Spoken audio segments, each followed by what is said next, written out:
ਮੈਨੂੰ ਕਦੀ ਇਦਾਂ ਲੱਗਿਆ ਨਹੀਂ ਵੀ ਇਹ ਪੰਜਾਬ ਹੈ ਜਾਂ ਉਹ ਪੰਜਾਬ ਹੈ। ਜਿੱਦਾਂ ਮੈਂ ਇੰਡੀਅਨ ਪੰਜਾਬ 'ਚ ਆਪਣੇ ਪਿੰਡ 'ਚ ਜਾਣਾ ਉੱਦਾਂ ਹੀ ਇੱਥੇ ਲੋਕ ਪਿਆਰ ਮੁਹੱਬਤ ਕਰਦੇ ਨੇ। ਮੈਂ ਬਹੁਤ 10-12 ਸਾਲਾਂ ਤੋਂ ਪਾਕਿਸਤਾਨ ਆ ਰਿਹਾ। ਸੋ ਜਿਹੜਾ ਪੰਜਾਬੀਅਤ ਦਾ ਜਿਹੜਾ ਕਨਸੈਪਟ ਹੈਗਾ, ਜਿਹੜਾ ਪੰਜਾਬੀਅਤ ਦੀ ਟ੍ਰੈਡੀਸ਼ਨ ਹੈਗੀ ਹੈ, ਜਿਹੜੀ ਆਪਣੇ ਕਲਚਰਲ ਵੈਲਿਊਜ਼ ਹੈਗੀ ਹੈ, ਸੱਭਿਆਚਾਰ ਜਿਹੜਾ ਹੈਗਾ ਉਹ ਬਹੁਤ ਇੱਥੇ ਠੋਕ ਕੇ ਜਿਹੜਾ ਹੈਗਾ ਲੋਕਾਂ ਦੇ ਜਿਹੜਾ ਜ਼ਿਹਨ ਦੇ ਵਿੱਚ ਭਰਿਆ ਹੋਇਆ ਹੈ। ਸੋ ਮੁਹੱਬਤ ਹੀ ਇੰਨੀ ਲੋਕ ਦਿੰਦੇ ਨੇ, ਪਿਆਰ ਹੀ ਇੰਨਾ ਕਰਦੇ ਨੇ। ਮੈਂ ਤੁਹਾਨੂੰ ਕੱਲ੍ਹ ਦੀ ਐਗਜ਼ਾਮਪਲ ਇੱਕ ਦੇਣਾ ਛੋਟੀ ਜਿਹੀ। ਇੱਥੇ ਹੁਣ ਮੈਂ ਵੀ ਇੰਨੇ ਸਾਲਾਂ ਤੋਂ ਆ ਰਿਹਾ, ਮੇਰੇ ਕੁਝ ਦੋਸਤ ਨੇ, ਵਧੀਆ ਅਥਾਰਟੀਜ਼ ਸੈੱਟ ਨੇ, ਮਤਲਬ ਮੇਰੇ ਆਪਣੇ ਕੰਟੈਕਟਸ ਹੈਗੇ ਆ। ਪਰ ਜਿਹੜਾ ਊਬਰ ਡਰਾਈਵਰ ਸੀ ਉਹਨਾਂ ਨਾਲ ਮੈਂ ਕੁਝ ਗੱਲਾਂ ਕਰ ਰਿਹਾ ਸੀ, ਉਹਦੀ ਘੰਟੇ ਬਾਅਦ ਮੈਨੂੰ ਕਾਲ ਆਈ, ਕਹਿੰਦਾ ਸਰਦਾਰ ਜੀ ਤੁਹਾਨੂੰ ਲਾਹੌਰ 'ਚ ਕੋਈ ਮੁਸ਼ਕਿਲ ਹੋਵੇ ਤੁਸੀਂ ਮੈਨੂੰ ਫੋਨ ਕਰਨਾ।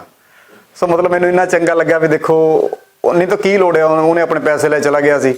ਮਤਲਬ ਇੱਦਾਂ ਲੋਕੀ ਤੁਹਾਨੂੰ ਕੋਸ਼ਿਸ਼ ਕਰਦੇ ਵੀ ਤੁਹਾਡਾ ਜਿਹੜਾ ਮਹਿਮਾਨ ਨਿਵਾਜ਼ੀ ਜਾਂ ਜਿਹੜੀ ਪੰਜਾਬ ਦੇ ਵਿੱਚ ਆਉਣ ਦੀ ਵਿਜ਼ਿਟ ਹੈ ਤੁਹਾਡੀ ਇੰਨੀ ਪਲੇਜਰੇਬਲ ਰਹੇ, ਜਿਹੜਾ ਕਿ ਇੱਕ ਮੈਂ ਸਮਝਦਾ ਇੱਕ ਸਮਾਜ ਦੇ ਲਈ ਬਹੁਤ ਹੀ ਵੱਡੀ ਇਹ ਗੱਲ ਹੈਗੀ ਹੈ। ਕਿਉਂਕਿ ਇਨਫਰਾਸਟਰਕਚਰ ਆਪਾਂ ਬਣਾ ਲੈਂਦੇ ਹਾਂ, ਆਪਾਂ ਸੜਕਾਂ ਵੱਡੀਆਂ ਕਰ ਸਕਦੇ ਹਾਂ, ਸੋਹਣੀਆਂ ਕਰ ਸਕਦੇ ਹਾਂ, ਪਰ ਜਿਹੜਾ ਲੋਕਾਂ ਦਾ ਜ਼ਿਹਨੀ ਕਿਸੇ ਦੇ ਪ੍ਰਤੀ ਜਿਹੜਾ ਸਤਿਕਾਰ ਹੈਗਾ ਉਹ ਕਦੀ ਸਰਕਾਰਾਂ ਨਹੀਂ ਕਿਸੇ ਦੇ ਥੋਪ ਸਕਦੀਆਂ। ਸੋ ਪੰਜਾਬ 'ਚ ਜਿਹੜੀ ਉਹ ਚੀਜ਼ ਹੈਗੀ ਬਹੁਤ ਵੱਡੀ, ਪੰਜਾਬ ਦੀ ਹੌਸਪਿਟੈਲਿਟੀ ਜਿਹੜੀ ਹੈਗੀ ਆ ਉਹ ਸਾਨੂੰ ਇਸ ਪੰਜਾਬ 'ਚ ਇੱਥੇ ਜਦੋਂ ਆਪਾਂ ਆਉਂਦੇ ਹਾਂ ਉਹ ਦਿਖਦੀ ਹੈ, ਜਿਹੜੀ ਕਿ ਸਾਨੂੰ ਬਿਲਕੁਲ ਆਪਣੇ ਇੰਡੀਆ ਵਾਲੇ ਪੰਜਾਬ ਵੱਲ ਹੀ ਲੈ ਜਾਂਦੀ ਹੈ। ਸਾਨੂੰ ਕੋਈ ਜਿਹੜਾ ਹੈਗਾ ਦੋਨਾਂ ਦੇ ਵਿੱਚ ਕਿਸ ਤਰ੍ਹਾਂ ਦਾ ਕੋਈ ਫਰਕ ਨਹੀਂ ਨਜ਼ਰ ਆਉਂਦਾ। ਦੂਜਾ ਤੁਹਾਡਾ ਕੁਐਸਚਨ ਸੀਗਾ ਅਬਾਊਟ ਕੰਜ਼ਰਵੇਟਿਵ ਸੁਸਾਇਟੀ। ਉਹ ਬਿਲਕੁਲ ਜਿੱਦਾਂ ਪਾਕਿਸਤਾਨ 'ਚ ਵੀ ਬਹੁਤ ਏਰੀਆਜ਼ ਡਿਫਰੈਂਟ ਹੈਗੇ ਆ, KPK is different, Balochistan is different.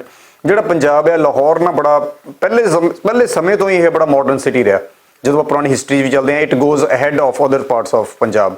ਔਰ ਈਵਨ ਨਾਓ ਤੁਸੀਂ ਕੁਛ ਪਾਕਿਸਤਾਨ ਦੇ ਹੋਰ ਸ਼ਹਿਰ ਦੇਖ ਸਕਦੇ ਹੋ, ਇਸਲਾਮਾਬਾਦ ਜਾਂ ਕਰਾਚੀ। ਬਾਕੀਆਂ ਤੋਂ ਲਾਹੌਰ ਦੇ ਜਿਹੜੇ ਬੱਚੇ ਨੇ, ਕਿਉਂਕਿ ਮੇਰਾ ਫੈਮਿਲੀਜ਼ ਦੇ ਨਾਲ ਹੀ ਰਹਿਣਾ ਇੰਨੇ ਸਾਲ ਦੋਸਤ ਹੋ ਗਏ। ਮੈਂ ਵੀ ਐਕਚੁਅਲੀ ਇਸ ਵਾਰੀ ਵੀ ਮੈਂ ਇੱਕ ਸ਼ਾਦੀ 'ਤੇ ਆਇਆ ਹੋਇਆ, ਔਰ ਉਹ ਸ਼ਾਦੀ ਨੂੰ ਮੈਂ ਲਾਈਵ ਫੇਸਬੁੱਕ 'ਤੇ ਡਿਸਪਲੇ ਕੀਤਾ। 5 ਦਿਨ ਲਗਾਤਾਰ ਵਿਆਹ ਚੱਲਿਆ, ਔਰ ਮੇਰੇ ਜ਼ਿਆਦਾਤਰ ਦੋਸਤ ਪਾਕਿਸਤਾਨ, ਇੰਡੀਆ, ਵਿਦੇਸ਼ਾਂ ਜਿਨ੍ਹਾਂ ਨੇ ਵੀ ਸ਼ਾਦੀ ਦੇਖੀ ਹੈ ਉਹਨਾਂ 'ਚ ਜ਼ਿਆਦਾਤਰ ਨੂੰ ਇਹੀ ਸੀ ਕਿ ਸ਼ਾਦੀ ਕਿਤੇ ਦੁਬਈ ਜਾਂ ਕਿਤੇ ਅਮਰੀਕਾ ਜਾਂ ਉੱਥੇ ਕਿਤੇ ਹੋ ਰਹੀ ਹੈ। ਕਿਉਂਕਿ ਤੁਸੀਂ ਜਦੋਂ ਲੋਕਾਂ ਨੂੰ ਦੇਖਦੇ ਹੋ, ਉਹਨਾਂ ਦਾ ਆਪਸ ਵਿੱਚ ਮਿਲਵਰਤਨ ਦੇਖਦੇ ਹੋ, ਸ਼ਾਮ ਨੂੰ DH 'ਚ ਜਿਵੇਂ ਬੱਚੇ ਗੱਡੀਆਂ 'ਤੇ ਘੁੰਮਦੇ ਨੇ, ਮਤਲਬ ਜਿਹੜਾ ਕਲਚਰ ਹੈ ਨਾ ਪੰਜਾਬ ਦੇ ਵਿੱਚ ਉਹ ਬਹੁਤ ਡਿਫਰੈਂਟ ਹੈਗਾ। It does not go along with ਜਿੱਦਾਂ ਆਪਾਂ ਟ੍ਰੈਡੀਸ਼ਨਲ ਕੰਜ਼ਰਵੇਟਿਵ ਇਸਲਾਮਿਕ ਸੁਸਾਇਟੀ ਬਾਰੇ ਜਿੱਦਾਂ ਆਪਾਂ ਕਈ ਵਾਰੀ ਸੋਚ ਰੱਖਦੇ ਹੁੰਦੇ ਹਾਂ।